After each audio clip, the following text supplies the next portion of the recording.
minta supaya murajaah, kaji balik semula. Penjual air minuman, jual air minuman. Kita nak beli air jus. Kenapa dia letak air batu air sampai 2/3 daripada gelas?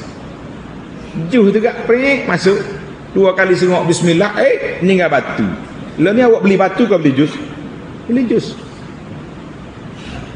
Tak sama harga jus dengan harga batu.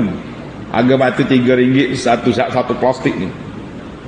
Jadi patutnya batu tu dia letak ais lah, batu yang orang Kelantan kata batu, air batu. Ais ni patut letak untuk sejuk ya.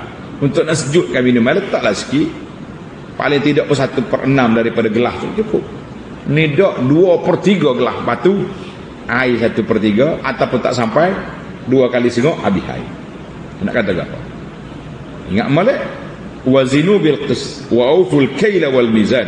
Kita beli air batu, kau beli air minuman, air kelapa, air apa ni, air nyo, air tebu, air minuman. Molek, tengok molek. Ada tulah nak tengok di Mekah, dia tidak lagu tu, dia tak letak batu lagu tu.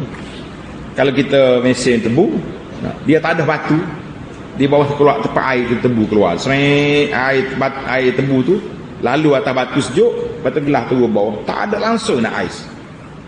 Itu baru betul. Ni enggak, masya-Allah, tabarakallah. Beli air batu, beli air tebu, boleh air batu. Nak kata apa?